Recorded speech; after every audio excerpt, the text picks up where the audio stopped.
Love जिहाद के जो मामले आ रहे हैं उस पर आपका क्या विचार है?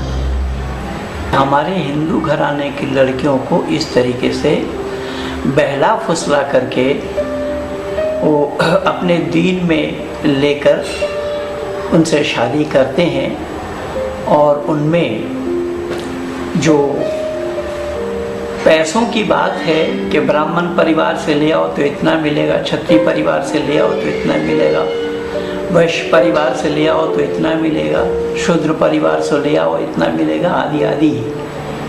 ये सारा काम इनका योजनाबद्ध तरीके से बहुत पहले से ही चलता आया है और ये इस्लामिक मान्यता है। आप ये देख रहे हैं मेरे हाथ में ये कुरान है, जिस कुरान में 6666 आयतें हैं और इसमें सूरा निसा आयत नंबर 24 में अल्लाह ने जो जिक्र फरमाया है मैं उसी का ही हवाला और प्रमाण दे रहा हूँ और पढ़ कर के भी सुना रहा हूँ कि इसमें अल्लाह ने मुसलमानों को उपदेश क्या दिया, सुनाया क्या।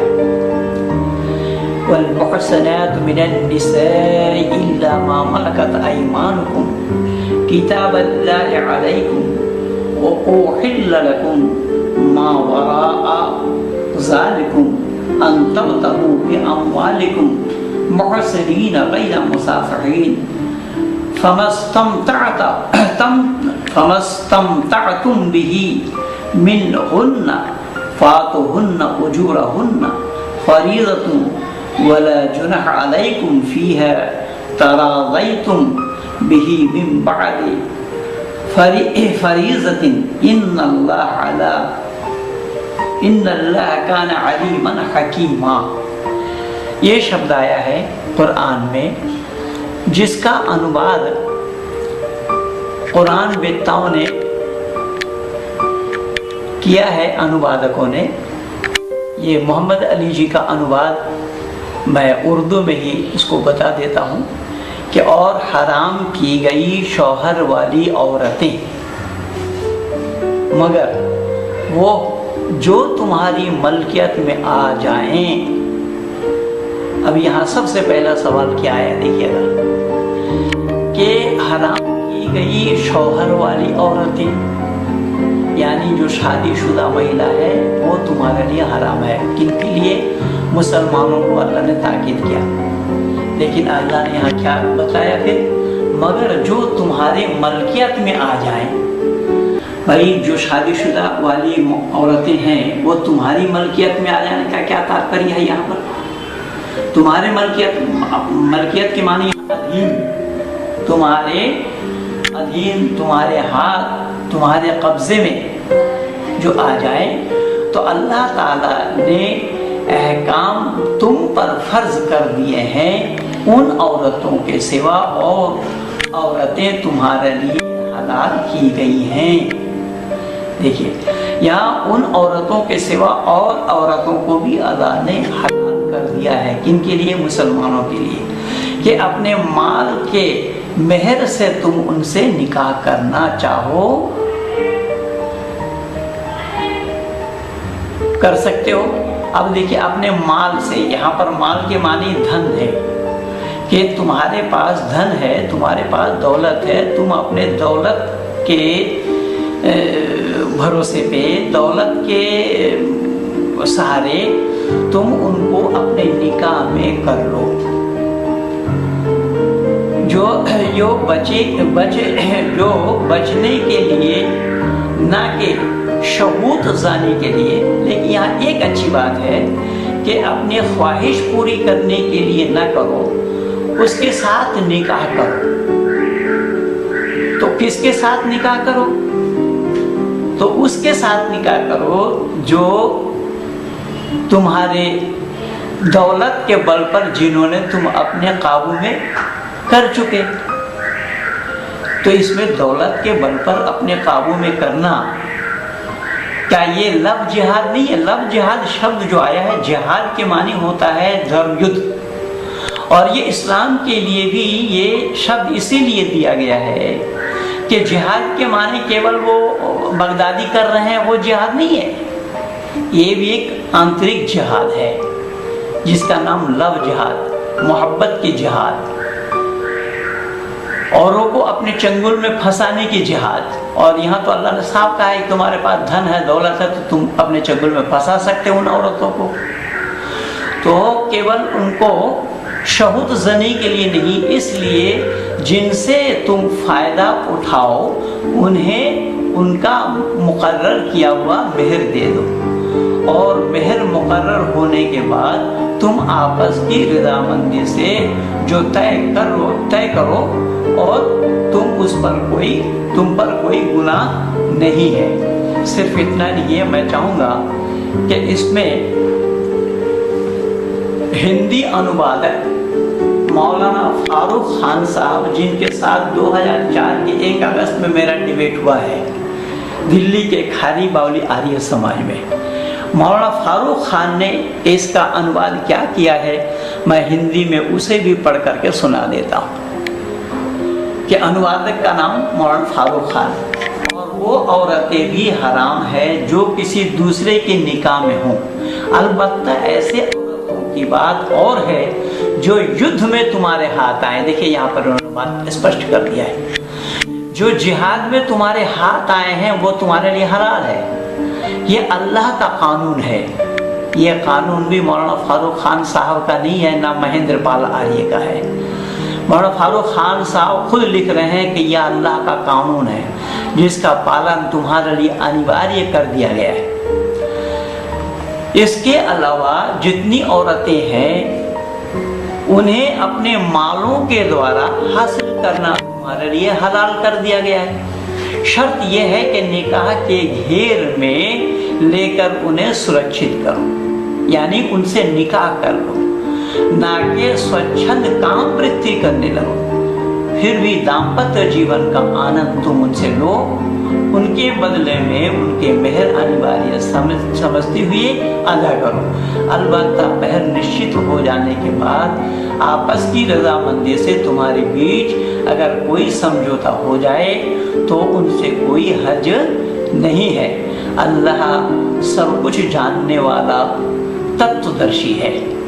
पर अल्लाह जानने वाला अगर तत्वदर्शी है, मैं ये बताना चाहूँगा, अल्लाह ने मुसलमानों को लिए जब ये हुक्म दिया है, उपदेश दिया है, तो क्या मुसलमान औरतों को मुसलमानों से करना नहीं चाहिए था? यानी मुसलमानों को ये निकाह, ये पैसा दे करके अपने कब्जे में करना क्या मुसलमान औरतों के लिए है? यहाँ तो खुलेआम और औरतों के लिए भी, और वो भी युद्ध में जो बंदी होकर के आए। तो मुसलमान से युद्ध कर रहे हैं या मुसलमान गैर मुस्लिम से युद्ध कर रहे हैं? तो गैर मुस्लिम महिलाओं पर ही ये अत्याचार है। तो गैर मुस्लिम महिलाओं पर अत्याचार है, इसीलिए हमारे लोगों ने इसका नाम लव जिहाद देना ही उचित समझा, और इसी का नाम लव जिहाद इसी आधार पर पड़ा। तो इसमें आपत्ति वाली कौन सी बात आ गई? आज जितने भी चैनल वाले हैं वो कह रहे हैं कि लव जिहाद तो फ्लॉप हो गया। अरे लव जिहाद क्या फ्लॉप होगा? लव जिहाद तो योजनाबद्ध तरीके से उन्होंने हिंदू घराने की लड़कियों को अपने चंगुल में फांस करके, और वो किस तरीके से, मेरे पास तो अनेक प्रमाण है। मैं 600 लड़कियों को अब तक इन लव जिहाद के शिकार जो बन चुके थे उन लोगों को निकाला हूँ। एक लड़की जो कि पत्रकारिता का जर्नलिस्ट है, उस लड़की को भी हम लोगों ने निकाला है। दिल्ली हाई कोर्ट से उस केस को भी जीता है। अब मैं क्या क्या बताऊं। तो इस तरीके से अनेक केस मेरे द्वारा किए हुए हैं, जो कि पहले तो ये नाम उसको राजू बतलाते हैं, कहीं देवू बतलाते हैं, कहीं मुन्ना बतलाते हैं, कहीं कुर और नाम बतला करके उसको अपने चंगुल में फंसा लेते हैं पहले। फिर उसके बाद निकाह करने के बाद जब वो लड़की को लेकर के घर जाते हैं तो फिर उनका घर का रवैया वो देखते हैं कि और भी उनके पत्नी है और भी बच्चे हैं, वो परेशान हो जाती हैं। एक केस ऐसा ही आज कई वर्ष पहले गुड़गांव जिला में था, सोहना का मेवात का एक लड़का जो मुसलमान है, गुजरात में वो 3 व्हीलर चलाता है। एक मारवाड़ी दुकान में उसका उठना बैठना था। उस मारवाड़ी दुकान में उसने राजू नाम बतलाया, धार उधार भी उसका काम चलता था। अब उस दुकानदार के लड़की को उसने अपने चंगुल में फंसा करके ले आया और मेवात में उसका घर है, वो अपने घर में लाया। लेकिन उस लड़की को अब तक पता नहीं लग पाया था कि इसका घर का रवैया क्या है। यद्यपि वो लड़की तो शादी करते ही वो जान गई थी कि ये मुसलमान है, तथापि जब उसके घर आया तो उसके घर में मामला ही कुछ और है। तो वो मौका देख करके उस लड़की ने अपने माता पिता से फ़ोन के द्वारा संपर्क किया और वहाँ के लोग पुलिस वगैरह लेकर के आए, लेकिन वो गुजराती पुलिस उस लड़की को यहाँ से निकाल नहीं पाई। सोना में मेरा आर्य समाज का कार्यक्रम था, वहाँ पर उन लोगों की पंचायत थी। उस पंचायत में मैंने प्रयास किया, मेरे सामने वो प्रस्ताव रखा गया कि इस तरीके से इस लड़की को बचाया जाए। तो जबकि वहाँ पर गुजरात पुलिस पड़ाव डाली हुई थी, फिर भी उस लड़की को निकाल नहीं पाए। उसका कारण ये बना कि वो सोना उन दिनों में सोना के जो SHO थे वो भी मुसलमान, गुड़गांव के जो अधिकारी थे पुलिस अधिकारी वो भी मुसलमान। लेकिन मैं बहुत बुद्धिमत्ता के साथ हम ऊपर लेवल तक लोगों से संपर्क किया, हिंदू संगठन वालों से संपर्क किया। इस 3 दिन के बाद उस लड़की को बरामद किया गया। वो लड़की मिली मेरठ से। तो एक केस नहीं, ऐसा मैं दावा के साथ कह रहा हूँ, मेरे पास 600 केस इस तरीके से है जो कि उन हिंदू घराने की लड़कियों को मैंने उन मुसलमानों के चंगुल से निकाला हूँ। अब अफसोस की बात यह है कि हमारे माननीय डॉक्टर जाकिर नाइक साहब, जिनको मुसलमान बना रहे हैं और अक्सर हिंदू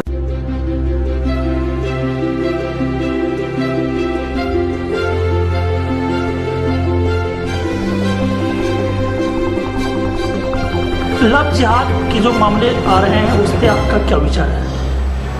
हमारे हिंदू घराने की लड़कियों को इस तरीके से बहला फुसला करके वो अपने दीन में लेकर उनसे शादी करते हैं और उनमें जो पैसों की बात है कि ब्राह्मण परिवार से ले आओ तो इतना मिलेगा, क्षत्रिय परिवार से ले आओ तो इतना मिलेगा, वैश्य परिवार से ले आओ तो इतना मिलेगा, शूद्र परिवार से ले आओ इतना मिलेगा, आदि आदि। ये सारा काम इनका योजनाबद्ध तरीके से बहुत पहले से ही चलता आया है और ये इस्लामिक मान्यता है।